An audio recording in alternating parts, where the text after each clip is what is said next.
오늘 정부는 혁신적 포용국가를 이루기 위한 사회정책을 발표합니다.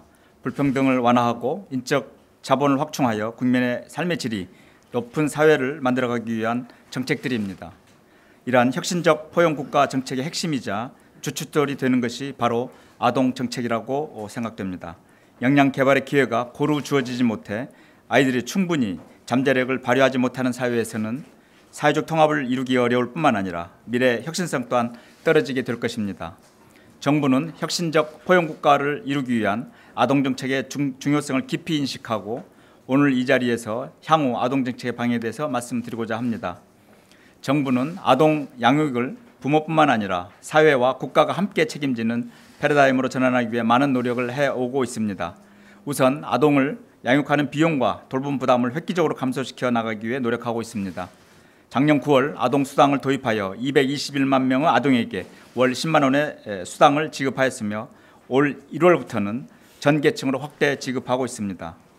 지난해 국공립 어린이집 574개소, 국공립 유치원 501개 학급을 신규 설치하였으며 어린이집 보조교사를 확대 배치하고 보육료 단가를 인상하는 등 돌봄의 질을 높이기 위한 노력도 함께 하고 있습니다.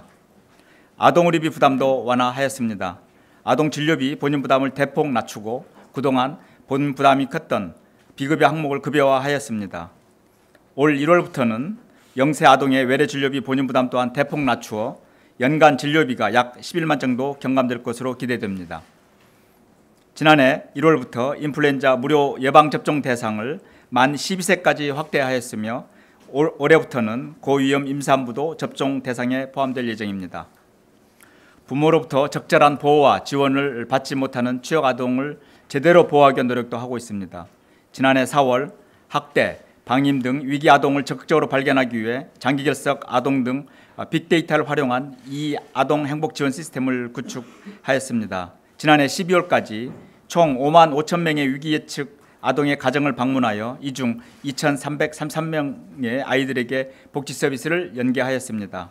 작년 말에는 그동안 여러 민간 기관에 분산되어 운영되고 있던 아동 관련 중앙 지원 기관들을 통합하여 아동 권리 보장원으로 설립하기 위한 법적 근거를 마련하였습니다.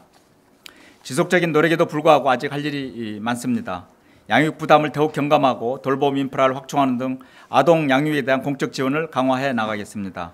금년 9월부터 아동수당 지급 대상을 만 7세 미만으로 확대합니다. 국공립 어린이집 유치원 비율을 2022년까지 40%까지 확대하겠다는 당초의 목표를 2021년까지 1년 앞당겨 달성하겠습니다. 어린이집 12시간 보육을 보장하면서도 아이들이 안정적으로 돌봄을 받을 수 있도록 보육지원 체계도 개편도 검토하겠습니다. 2022년까지 초등 방과 후 돌봄 아동 이용 아동을 33만 명에서 53만 명까지 확대할 계획입니다. 지난해 23개소 시범 사업으로 시작한 다함께 돌봄 사업을 올해 본격적으로 확대하여 전국에 150개소를 설치하려고 합니다.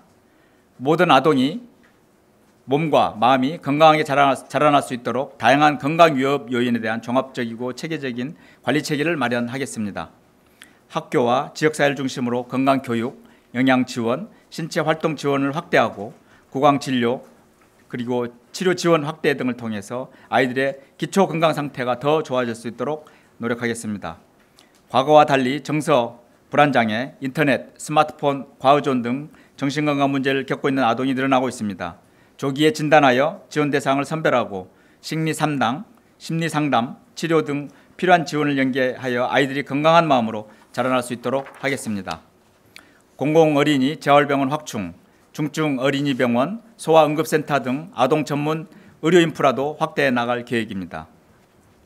그간 민간에 지나치게 의존해왔던 취약 아동 보호에 대한 국가 책임을 강화하여 아동의 권리와 이익이 최우선되는 보호 체계를 구축하도록 하겠습니다.